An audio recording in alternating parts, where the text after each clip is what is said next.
Hey everyone, Duskade here, and I've been here on YouTube since the beginning. In my lifetime, I have seen many videos, and I must say, I hate the current direction of where this website is going. It's a direction where clicks and ad revenue are more important than giving the viewers quality content worth remembering. Content that would be worth watching again years later, unlike some videos now about pathetic, petty drama that becomes irrelevant a month later.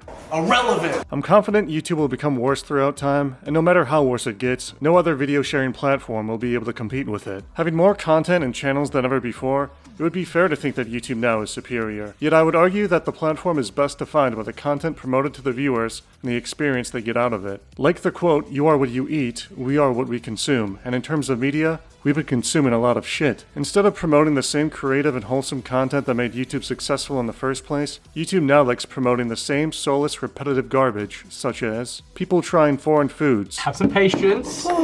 Slow down. Ooh, more chicken and rice! Unboxings, makeup tutorials, mukbangs, Neither. You just keep eating stuff.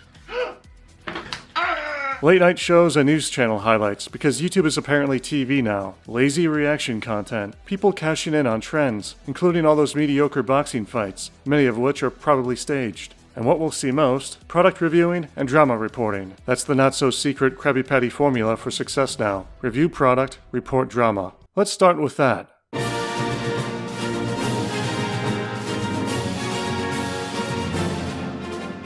Despite all the hilarious consumer memes, there's nothing wrong with consuming or reviewing a product. This has been a staple feature of YouTube since its inception.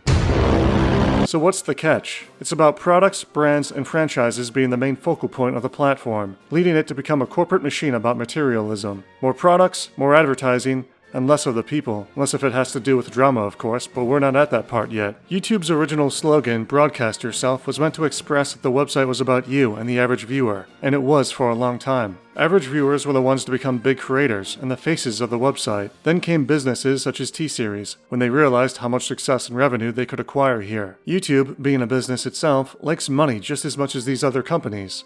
So how do they plan together on making the most profit? By using an effective algorithm with the sole purpose of clicks and watch time, not particularly your enjoyment. An algorithm that loves pushing out the products of these companies, and with that, consumer reviews, because the system will easily identify brands and titles, especially ones in your search and watch history. It's like when you shop online for something, then you start seeing ads of very similar items. In my case, it was whey protein. My League of Legends videos get into recommendations for the same reason. People are actively searching for the game title, which is why they get more views, unlike a video of mine about winter. But would it be right to say that no one wants to watch that? No one years ago specifically searched for guy running around in a pink suit, yet Filthy Frank and his videos with pink guy came to be the type of content people cherished the most. We enjoyed watching people do things, especially with funny skits. It's how Smosh became the top subscribed channel for a long time. So where is all that desired original content now? Creators don't make it, and if they do, it's almost always buried beneath everything else. A reason for this could be because modern YouTube doesn't know how to efficiently recommend it, nor would they want to take the risk doing so if it turns out to be edgy. Got my new ride!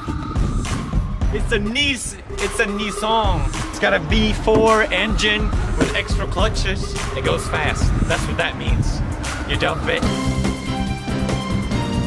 Yeah, there's this push to make everything family-friendly now, which mainly benefits the parents who don't have the responsibility to check what their kids are watching. Sure, there are parents who can't be there 24/7, but that's why YouTube introduced the YouTube Kids app. As a kid who grew up on South Park, Mortal Kombat, and movies like Full Metal Jacket, I think I turned out just fine without being supervised, or having the internet believe it needs to censor everything. Besides the children, censorship and sanitized content also caters towards fragile snowflakes who get their feelings hurt too easily. I take a shower, I'm triggered.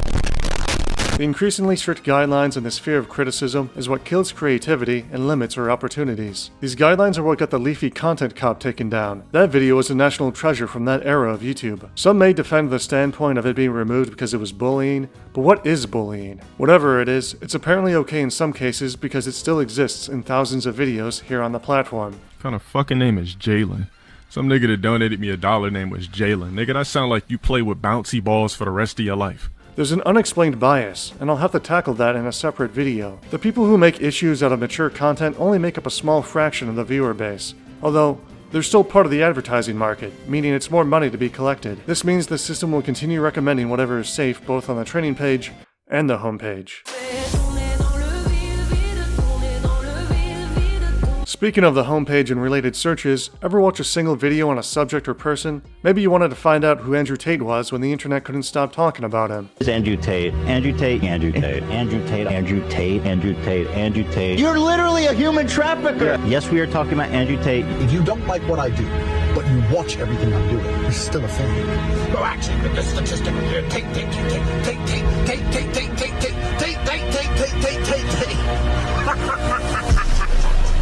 Yeah. That's all. Oh. What's next? You watch one video about him, and then you start seeing a dozen more videos of Andrew Tate recommended everywhere on your feed, sending you down the rabbit hole of the Matrix. Like politics, I might watch one or two videos here and there, but I don't want YouTube to clog my homepage with it. I also don't care to see XQC's reaction to the Israeli-Palestine conflict. Jesus! Many successful YouTubers understand that the meta doesn't cater towards imaginative or edgy videos anymore, which is why they'll continue chasing the views and money by consuming, reviewing, and reporting drama. If it bleeds, it leads. A phrase dating back to the 1890s by a man named William Randolph Hearst. He used this phrase because he realized that stories involving conflict, violence, and death were the ones that caught the public's attention most. This remains true today, as news outlets are always reporting on horrific incidents, usually consisting of several scenes of cop cars, sirens, and officers standing around a crime scene. Now with YouTube, there's the same attraction to negative energy. This leads to several of the top creators putting in their 2 cents on every bad situation, whether it's about some random idiot who went viral on Twitter, or a popular streamer or creator doing yet another scummy thing. Pokimane made a big mistake. I wanted to start out today by talking about the Pokimane Cookie Apology Tour. Using her cookies, minor cookies that were a clone of a Costco brand, exactly the same nutritional values, exactly the same ingredients. Like most YouTubers, Pokimane decided to make a brand deal, and this time she has invented the Pokimane cookies. We're talking about cookies. This looks a little bit like a burnt marshmallow, like burnt carbon. And immediately it fell into controversy because the price point is very high for some cookies. $28 for 4 packs of cookies, which comes out to about $7 per bag. I'm like, oh my god, $28 for cookies? Like, if you're a broke boy, just say so. What? Pokimane is selling overpriced cookies? I can't believe it.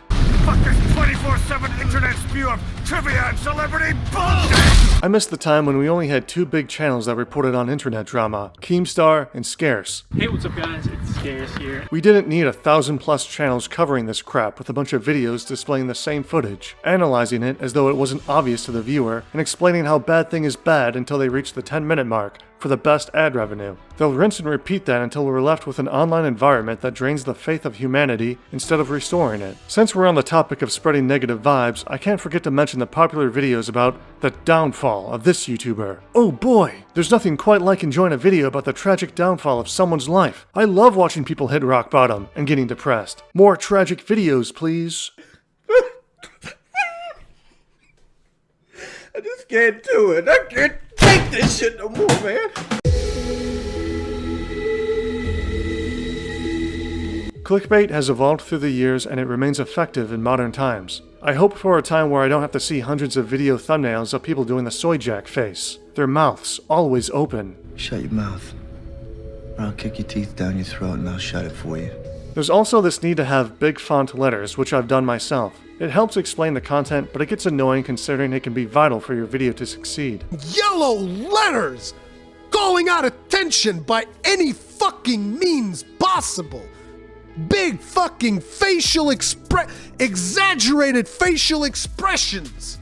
I'm telling you, you don't understand how fucking offensive this is to me, and I have to do it every fucking day. I think Dr. Disrespect summarized the current methods nicely for thumbnails. Solid bright color background, introduce a mystery clickbait, remind people it's brand new, 40% reaction face, Photoshop and beautify face, 5 words or less stream title. But Duskade, what about the video titles? It seems to me that it's usually why this, why that, here's why, here's how. Perhaps make the title into a controversial statement, then they'll have to click on it, right? If you don't understand where I'm coming from, You will start to see it soon enough. We also have clickbait titles that leave the viewer curious and with wonder, because it literally gives no context of what the video is about. These titles could be anything like, "You won't believe what happened. I can't believe they did this. This is very crazy. It's over. It's so over. It's actually over. Oh my god, what's over? I need to find out now." Then 2 minutes into the video, when they finally start talking about the subject material, you realize it's about something you don't care about. Awesome. What a waste of time. With my channel, I wanted titles to be short, simple, and straight to the point. This ended up being terrible for the algorithm, and if you're a smaller YouTuber like myself doing this, your videos probably won't see the light of day. Being popular, on the other hand, you can get short titles to work. So why do big YouTubers need to clickbait their thousands or sometimes millions of subscribers? You tell me.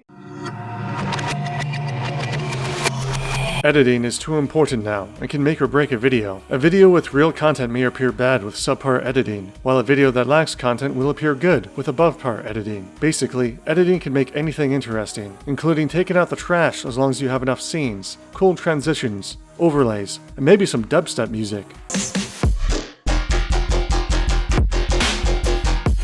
Modern YouTube has a lot of fast-paced, nauseating zoomer edits that prey on the damaged attention spans of many people. Most of them overdose on dopamine daily. Due to this, it's always important to have a lot of color and to have something constantly moving, even if it's a still picture. Wow, that was a nice fade. Jump back to 2013 and its era of memes, MLG edits were popular.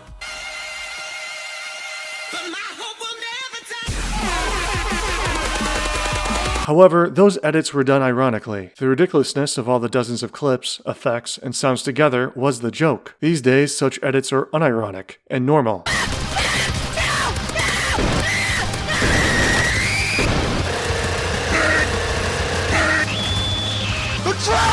I like to call them meme seizures, which I've done a video on already, if you're interested. Some honorable mentions of why modern YouTube sucks includes disabling ad blockers. I've declared war not because capitalism's a thorn in my side or out of nostalgia for an America gone by. This war's a people's war against a system that spiraled out of our control. It's a war against the fucking forces of entropy. Understand? Removing the dislike ratio, which happened not long after YouTube Rewind 2018. I wonder why. There's one thing this video needs. K-pop! YouTube's never-ending hard-on for the long monotonous video essays, which the system loves to recommend for watch time. Popular creators always taking the politically correct or safe side in a situation, and criticism being labeled as hate speech. In this video, I've criticized some well-respected YouTubers such as Charlie or Penguins0. I do not hate them, I just expect more from them. We shouldn't let creativity die or give in to corporate greed. We shouldn't flood the platform with pathetic drama and constant negative content. I'm not saying you can't make such videos, but what I am saying is that it shouldn't define us or the future of this website. This has been a message from Duskade. Together, let's make YouTube great again.